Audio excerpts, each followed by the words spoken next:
이 생각의 질, 이 복권 당첨금으로 뭘 하지?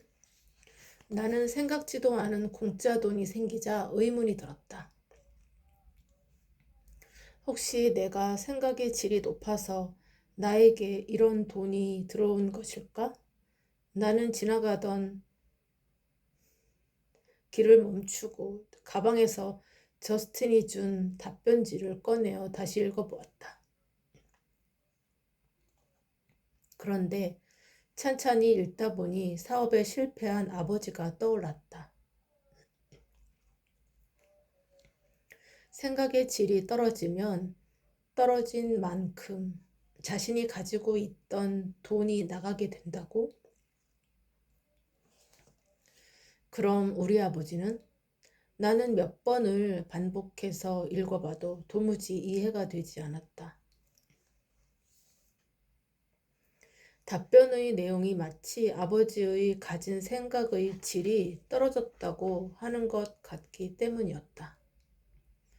내가 보아온 아버지는 정말 열심히 사셨던 분이고 나름 지역의 대표 기업으로서 사회에 적지 않은 기부도 하셨기에 주변 사람들로부터 존경과 신임을 늘 받았다.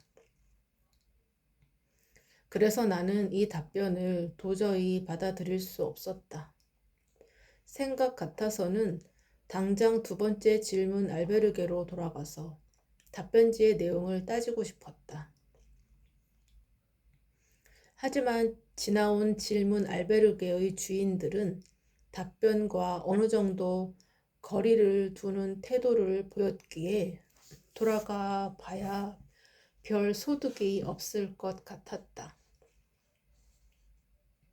나는 답답한 심정에 애꿎은 답변지만 뚫어지게 보았다.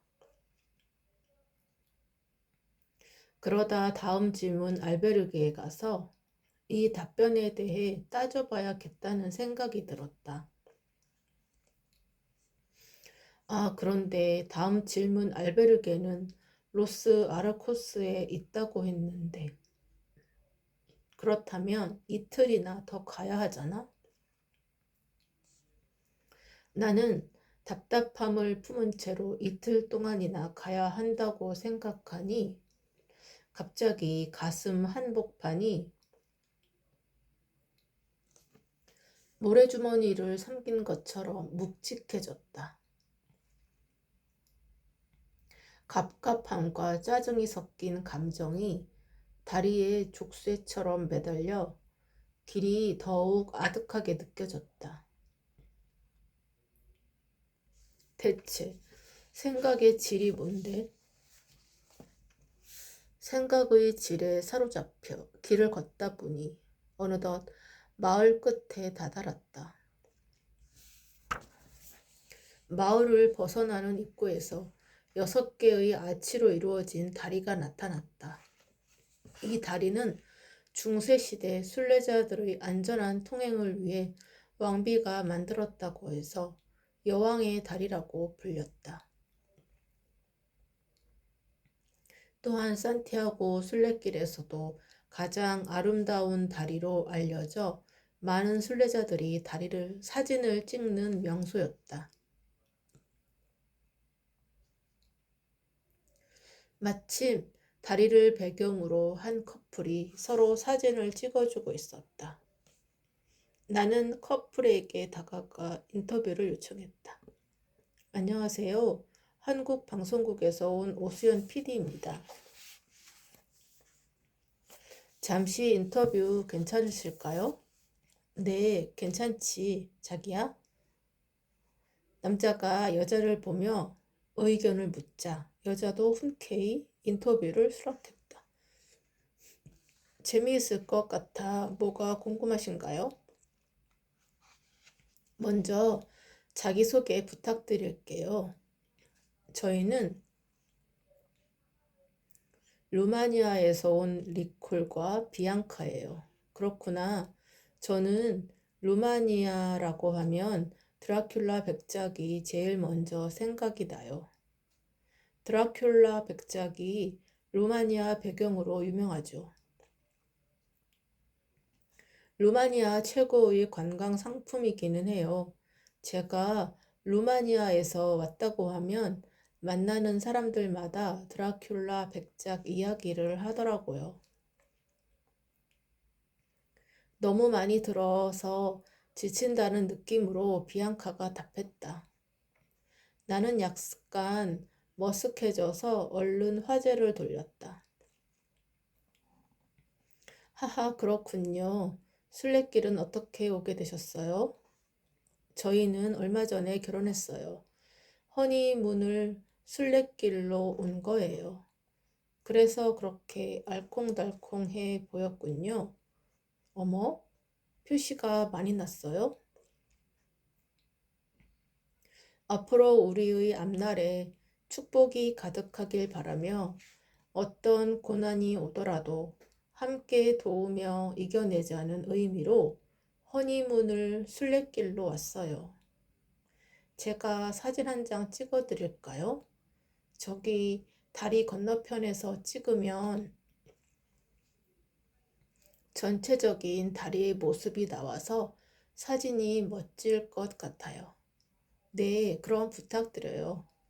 오랜 세월 견고히 이곳을 지켜왔을 여왕의 다리와 신혼 부부의 모습이 묘하게 어울렸다. 사진이 마음에 드셨으면 좋겠어요. 아주 멋져요. 감사합니다. 즐거운 신혼여행이 되길 바랍니다. 부엔 까미노. 당신도 즐거운 순례길이 되길 바랄게요. 부엔 까미노. 순례길로의 신혼여행이라니 신선했다. 특히 활발한 비앙카의 모습이 순례길에 대해 내가 가지고 있던 진지한 이미지와 대비되어 더욱 신선하게 다가왔다.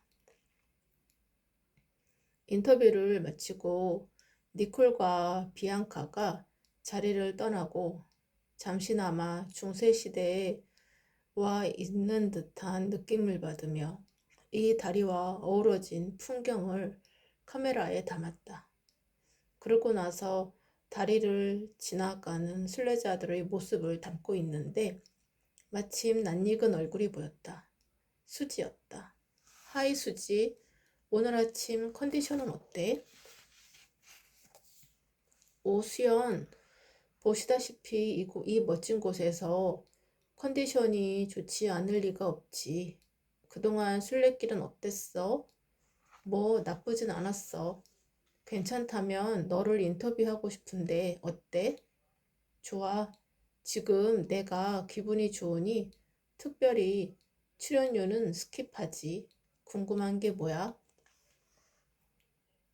오케이. 통상적인 질문이지만 여기 산티아고 순례길에 온 이유가 뭐야? 난 요리사야. 재충전도 하고 새로운 메뉴에 대한 영감도 얻고 싶어서 오게 되었어. 수연, 혹시 레스토랑 주방에 들어가 본 적 있어? 아니, 특별히 요리 관련 프로그램을 해본 적도 없었고. 그렇지. 손님이 주방에 들어올 일은 거의 없지. 음식 접시 위에 머리카락이나 바퀴벌레 다리가 나오면 모르겠지만. 농담이야. 그런 일은 생각도 하고 싶지 않아. 어휴, 어쨌든 난 음식을 사랑해. 내 음식을 맛있게 먹어주는 손님들도 사랑하지. 하지만 음식을 만드는 현장은 셀프들에겐 한시도 긴장의 끈을 놓을 수 없는 치열한 곳이야. 몇 달 동안 주방에 틀어박혀서 뜨거운 불과 기름, 그리고 각종의 야채들과 영혼 없는 고기들과 씨름하다 보면 기진맥진하게 되곤 해. 사실 우리 레스토랑은 꽤 유명하거든. 그래서 평일에도 예약을 미리 해야 할 정도야. 요리 이야기가 나오자 힘주어 말하는 그녀의 목소리에서 자부심이 느껴졌다. 주방은 한번 돌아가기 시작하면 1분 1초도 쉬지 않고 마감 시간까지 전력 질주하지. 그뿐만 아니라 레스토랑이 손님들에게 인지도를 유지하려면 끊임없이 창의성을 발휘해서 신선한 새로운 메뉴를 개발해야 해. 그리고 주방 위생이나 식재료들의 신선함을 관리해야 하고 주방 식구들과도 팀워크를 맞춰가야 해. 그러다 보면 정신적으로도 상당히 지치곤 하지. 그래서 재충전할 수 있는 휴가를 항상 기다리게 돼. 이번이 바로 그 휴가 기간이야. 이 정도 이야기하면 이해가 될까? 완전히 공감해. 분야는 다르지만 나 역시 일이 시작되면 맨날 며칠 철야를 하는 건 기본이거든. 그래서 며칠 걸어보니 어땠어? 자, 주위를 한번 둘러보시죠. 수지는 무릎을 살짝 구부려 인사하듯 한쪽 손으로 주변을 가리키는 제스처를 취했다. 보시다시피 말로 다 표현하기 힘들 정도로 아름답고 평온한 길이야. 그리고 이 지역의 음식들을 맛보는 것도 무척 흥미가 있고 길에서 좋은 사람들도 만났어. 하하, 아직 두 다리도 멀쩡하고. 그러니까 내 표정에 쓰인 대로 왕창 충전 중이지. 그렇게 보이네. 하하, 고마워 수지. 길이 끝날 때까지, 아니, 길이 끝나도 그 표정은 계속 유지하길 바랄게. 부엔 까미노. 당연하지. 또 보자고. 부엔 까미노. 나는 인터뷰를 마치고 다리를 건너 마을을 향해 돌아보았다. 바람 한 점 없는 날씨에 마을 앞으로 흐르는 강의 깨끗한 수면 위로 여왕의 다리가 아름다운 아치를 그리고 있었다. 푸른 하늘 아래 흐르는 강에 비친 다리가 마을의 풍경과 조화롭게 어우러졌다. 수지가 아름답고 평온한 길이라고 했던 말이 공감되었다. 열정적으로 일하고 자신이 만든 요리에 자부심 넘치는 수지의 생각은 질이 높은 걸까, 낮은 걸까? 나는 잠시 떠오른 의문을 뒤로하고 다시 걷기 시작했다. 오늘은 에스테아까지 가야 했다. 길 중간중간에 싱싱하고 탐스러운 포도가 가득 열려있는 포도밭이 보였다. 자결하는 태양 아래 검붉게 익은 포도를 보니 군침이 돌았다. 그리고 넓게 펼쳐진 포도밭은 스페인이 세계적인 와인 생산지라는 것을 실감케 했다. 포도밭을 지나 끝없이 이어진 길을 걷다 보니 어느새 나는 시라우키라는 마을에 다다랐다. 시라우키는 살모사의 둥지라는 뜻인데 언덕 위에 세워진 이 마을은 로마 시대에 이곳을 지나가기가 어려워 붙여진 이름이라고 했다. 근처에는 아직도 로마 시대의 흔적이 그대로 남아 있었다. 전통과 문화유산을 보존하고 가꾸어 가고 있는 이곳 사람들의 노력과 생각은 질이 높은 것일까? 한편으로는 흔적만 남은 길을 보며 과거에는 번성했으나 지금은 망해버린 로마인들의 생각은 질이 낮은 것인지 궁금했다. 오늘은 자꾸 사고의 코드가 생각의 질로 꽂히는 날이었다. 나는 길을 걷다 문득 궁금해졌다. 다른 사람들은 이 답변지를 보고 어떻게 생각할까? 2시간 동안 쉬지 않고 걸었더니 발바닥이 조금 둔해진 것 같았다. 나는 잠시 배낭을 내려놓고 길가에 앉았다. 답변지를 꺼내어 사진을 찍어서 페이스북에 업로드했다. 페이스북, 부의 불평등. 부의 불평등으로 힘들어했던 지인이 어떤 알베르게에서 부자가 되려면 어떻게 해야 하는지 물어보았다. 몇몇 순례자들이 내 옆을 지나갔다.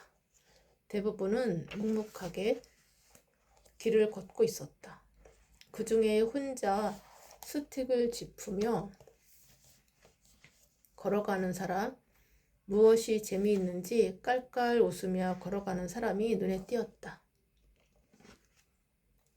이 길을 걷는 순례자들은 생각의 질이 높은 사람들일까? 하지만 저렇게 누군가는 혼자 걸어가고 또 누군가는 다른 사람들과 함께 걸어가는데 여기에도 무슨 차이가 있는 걸까? 이런 것도 생각의 질과 관련이 있는 걸까? 가만히 앉아 있으려니 또다시 내 머릿속이 복잡해졌다. 휴, 좀처럼 생각의 질이라는 단어가 사라지질 않네. 일단 걷자. 오늘은 가야 할 길이 있으니까. 나는 가볍게 21번 내뱉고는 엉덩이를 툭툭 털고 일어나 다시 순례길에 올랐다. 시리도록 파란 하늘과 달리 아직 오전임에도 순례길 위로 떨어지는 태양이 뜨거웠다. 스페인의 가을볕이 한국과 달라서인지 머릿속이 복잡해서인지 오늘따라 발걸음이 무거웠다.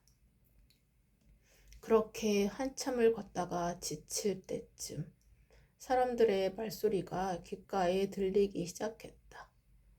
대나무 발 같은 것으로 덮인 지붕 아래 사과, 배, 수박 등 과일이 담긴 작은 바구니들이 있었다. 그 옆에는 박스를 찢어서 만든 듯한 종이판에 핫 커피라고 적혀 있었다. 뜨거운 태양에 지쳐있던 나는 핫 커피라는 글자를 보자 더욱 숨이 막혀왔다. 내가 많이 힘들어 보였는지 먼저 와 있던 한 순례자가 수박 한 조각을 건넸다. 덥죠? 이것 좀 먹어봐요. 수박이 더위를 조금 식혀줄 거예요. 고맙습니다.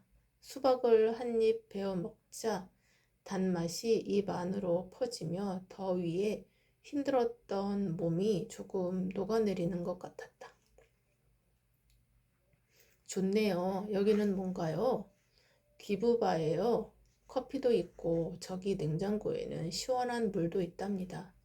맛있게 먹고 저기 있는 기부함에 자신이 내고 싶은 만큼 돈을 기부하면 돼요. 그렇군요. 여긴 주인이 없는 건가요? 네, 이곳은 마을 주민들이 순례자들을 위해서 마련한 곳이에요. 순례길을 다니다 보면 이런 곳이 종종 있어요. 정말 고맙지 않나요? 나는 순례자의 말을 듣고 수박을 한 조각 더 먹으며 주변을 둘러보았다. 적지 않은 수의 순례자들이 여기저기 흩어져서 과일과 음료수를 마시며 휴식을 취하고 있었다. 이런 곳에 카페를 연다면 장사가 꽤 잘 될 것 같은데. 한국인이었다면 아마 이런 곳을 그냥 놔두지 않았을 거야. 너도 나도 카페를 차리려고 난리였겠지. 한국에선 동네 뒷산 등산을 가도 군데군데에서 음식 장사를 하는데 여기서는 돈도 받지 않고 기부로만 운영되다니. 순례자들을 위하는 스페인 사람들의 순수한 마음이 새삼 고마웠다.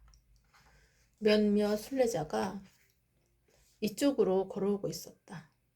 힘든 듯 발을 끌며 걷는 그들의 걸음으로 인해 길 위에 작은 모래먼지가 일었다. 나는 먼지를 피해 자리를 옮기려고 고개를 돌리자 건너편 나무 그늘진 곳에 간판이 보였다. 북 클로징.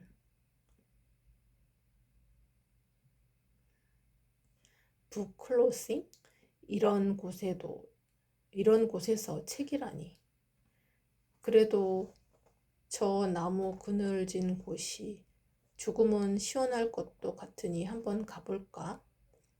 건너편 나무 그늘진 곳으로 가보니 누군가 모랫바닥 위에 누워 책을 읽고 있었다. 세상에, 저렇게 읽어도 책의 내용이 머리에 들어올까? 그 사람이 몸을 움직일 때마다 작게 이는 모래먼지가 굉장히 신경 쓰였다. 그런데 시선을 조금 멀리 두니 군데군데 자리를 잡고 책을 읽으면서 쉬고 있는 사람들이 꽤 보였다.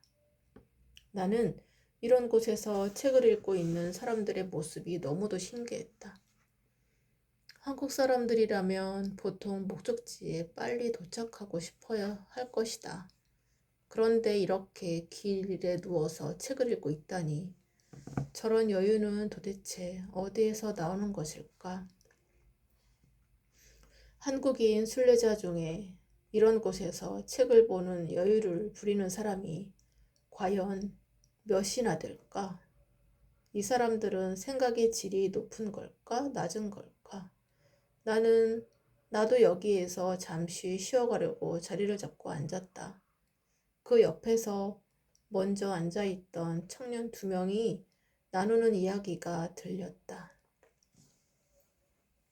한 청년이 어제 만난 레나가 예쁘다고 했다. 그는 오늘 에스테아까지 가기로 했다는 그녀를 다시 만나고 싶어 했다. 이곳 순례길에서도 남녀 간의 썸은 존재하는구나. 남자가 예쁜 여자를 생각하는 건 생질이 높은 건가 낮은 건가. 머릿속이 온통 생각의 질로 가득했다. 머릿속이 생각의 질이란 단어로 가득 차 버리기 전에 어서 길을 재촉하기로 했다. 나는 어느새 에스테아에 도착했다. 마을 초입에는 13세기 고딕 양식의 성묘 성당이 있었다. 와, 정말 정교한 조각의 성당 외관은 웬만해서는 감동하지 않은 나조차도 절로 탄성을 자아내게 했다.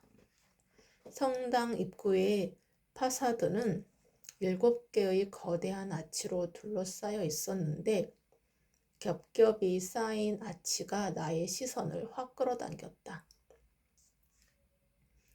반복된 단순함이 오히려 화려함을 만들어 그 아치 안의 조각들을 더욱 웅장하게 느껴지게 했다. 가장 윗단에는 십자가에 매달린 예수가, 가운데에는 죽음에서 부활한 예수가, 제일 아랫단에는 최후의 만찬에서 12명의 제자와 함께 있는 예수가 새겨져 있었다. 단순하지만 정확한 비례를 가진 거대한 아치와 섬세한 조각상이 어우러진 멋진 예술작품이었다. 지금은 이런 예술작품이 나오지 않기도 하지만 아마 지금 사람들에게 이렇게 만들라고 하면 만들지 못할 것 같았다. 그렇다면 이 작품을 만든 그 시대의 사람들은 현대의 사람들보다 생각의 질이 높았던 것일까? 생각의 질에 관한 생각은 좀처럼 끝나지 않았다.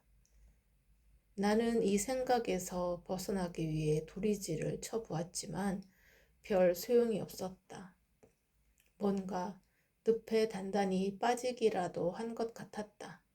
휴, 나는 심호흡을 크게 하고는 화려한 아치 형태의 조각으로 감싸진 문으로 다가갔다. 문을 열고 성당 안으로 들어가려고 했으나 성당 문은 굳게 잠겨 있었다. 아쉬움을 뒤로하고 성당의 외관만 카메라에 담은 채 알베르게로 향했다. 오늘 묵기로 한 알베르게는 에가강 강변에 있었다. 마을 초입에 있는 오래된 건물을 개조한 알베르게였다. 알베르게에 들어서면서 내 눈은 If you have a question, you can ask me anything 이라는 문구를 찾고 있었다. 하지만 금세 이곳이 질문 알베르게가 아님을 깨닫자 오늘은 질문할 수 없다는 아쉬움이 밀려왔다. 나는 푸엔테 라 레이나에서 저스틴의 답변지를 받고 매우 흥분했지만 도리어 그 답변지가 나의 시간을 모두 지배해버렸다. 무슨 이유에서인지 그 답변지 속의 말에서 나는 벗어날 수가 없었고 그러한 모습에 더욱 화가 났다. 그리고 아이러니하게도 나는 그 답답함을 풀고자 다시 또 질문할 수 있는 알베르게를 찾고 있었다. 이 모든 것이 머릿속에서 복잡하게 뒤엉켰다. 나는 머리라도 식힐 겸 짐을 대충 풀어놓은 후 카메라를 들고 마을을 둘러보기 위해 나섰다. 별의 도시라 불리는 에스테아는 규모가 상당히 컸다. 커다란 성당뿐만 아니라 건물의 규모나 도시의 구성이 상당했다. 별의 도시라는 낭만적인 이름과 달리 꽤 현대적인 느낌이 들었다. 하지만 머릿속이 복잡한 상태로는 시끄럽고 번화한 곳으로 가고 싶지는 않았다. 나는 시내 중심부로 향하던 발걸음을 돌렸다. 발길 닿는 대로 가다 보니 계단 위에 우뚝 서 있는 성당이 나타났다. 세월의 흐름이 고스란히 느껴졌다. 열려있는 성당 문을 들어서자 미사가 막바지에 이르고 있었다. 몇몇 순례자들이 미사에 참석해 기도를 하고 있었다. 스테인드 글라스를 통해 들어온 햇빛은 신비로운 색감을 띠며 성당 내부를 비춰주고 있었다. 저 사람들은 무엇을 위해 기도하고 있을까? 기도하면 정말 소원이 이루어질까? 나도 기도하면 이 답답함을 해소할 수 있을까? 그런데 생각의 질이 높으면 하느님이 기도를 더 잘 들어주시려나? 이런 또 시작이군. 오늘은 촬영할 기분이 나지 않았다. 갑자기 몸도 지치는 것 같았다. 나는 결국 미사가 끝날 때까지 기다리지 못하고 조용히 자리에서 일어나 알베르게로 다시 돌아왔다. 꼬르륵 허기짐을 느끼고 알베르게 주방으로 갔다. 공용 주방에 들어서니 체크인할 때 인사를 나누었던 니콜과 비앙카가 식탁 의자에 앉아 있었다. 나는 그들과 간단하게 눈인사를 나누고 냉장고를 열어보았다. 감자와 계란, 맥주가 있었고 주방의 선반에는 식용유, 쌀, 소금, 밀가루도 있었다. 이야, 내가 가지고 온 스팸이랑 먹으면 딱인데 장을 따로 볼 필요도 없겠어. 일찍 온 순례자는 공용 주방에 있는 식재료들을 누구든 먼저 사용할 수 있었다. 대개 순례자들은 공용 주방에서 직접 해 먹는 경우가 많았지만 종일 거래하기에 식재료들을 가지고 다니기가 쉽지 않았다. 게다가 배낭 속에 넣어두면 식재료들이 상하기도 하고 짐이 되기도 했다. 그래서 순례자들은 먹고 남은 식재료들을 다음 순례자들이 먹을 수 있도록 깨끗하게 정돈하여 냉장고 속에 남겨두었다. 이렇듯 순례길에서는 나눔 문화가 자연스럽게 만들어져 있었다. 오늘은 특식이군. 나는 갓 지은 밥과 함께 완성된 감자 볶음과 스팸 그리고 냉장고에서 시원한 맥주 한 캔을 꺼내들고 니콜과 비앙카가 있는 테이블로 갔다. 그들은 이미 식사를 끝내고 맥주를 마시며 조그만 종이를 들고서 이야기를 나누고 있었다. 니콜, 실례가 안 된다면 함께 해도 될까요? 오, 수연, 어서 와요. 저녁이 좀 늦었네요. 나에게 반갑게 인사를 건넨 니콜은 손에 들고 있던 종이를 보여주며 물었다. 이게 뭔지 알아요? 스페인 복권이랍니다. 나의 행운을 확인해 보려던 중이지요. 나도 푸엔테라레나에서 복권을 사본 적이 있어요. 스페인 복권이 유명하다고 해서 궁금하더라고요. 맞아요. 스페인은 순례길로도 유명하지만 복권으로도 유명하답니다. 스페인의 성탄 복권은 상금만 총 23억 8천만 유로예요. 세계 최대 당첨금이지요. 1등은 40만 유로를 받을 수 있답니다. 하지만 이건 성탄 복권은 아니에요. 성탄절이 오르면 아직 멀었으니까요. 제 것도 성탄 복권은 아니고 숫자를 맞춰보는 일반 복권이었어요. 운 좋게도 당첨됐지 뭡니까? 하하. 나의 이야기에 비앙카가 상기된 표정으로 말을 이었다. 와, 수연은 정말 럭키가이군요. 니콜, 우리도 빨리 긁어보자. 혹시 당첨되면 반으로 나누기로 해.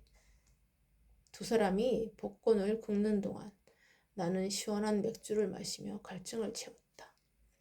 캬, 시원하네. 이 계란 감자볶음도 환상이야. 그때 비앙카의 환호가 들렸다. 어머, 우리가 됐어. 이번 순례길에는 행운의 여신이 함께하나 봐, 니콜. 니콜이 들어서 보여주는 복권에는 같은 그림의 3가지 모양이 새겨져 있었다. 그들은 21유로에 당첨된 것이었다. 큰 금액은 아니지만 당첨된 것만으로도 무척 기뻐했다. 수연, 식사 맛있게 해요. 우리는 가볼게요. 둘은 밝게 인사하고는 공용 주방을 나갔다. 그들을 보내고 또다시 생각의 질에 대한 물음이 떠올랐다. 복권에 당첨되는 사람들은 생각의 질이 높은 사람들인가? 그래서 그들에게 돈이 온 건가? 그럼 나는 2등에 당첨되었으니까 생각의 질이 높은 건가? 잠시 생각에 빠진 나는 다시 정신을 차리고 방으로 올라갔다. 감사합니다.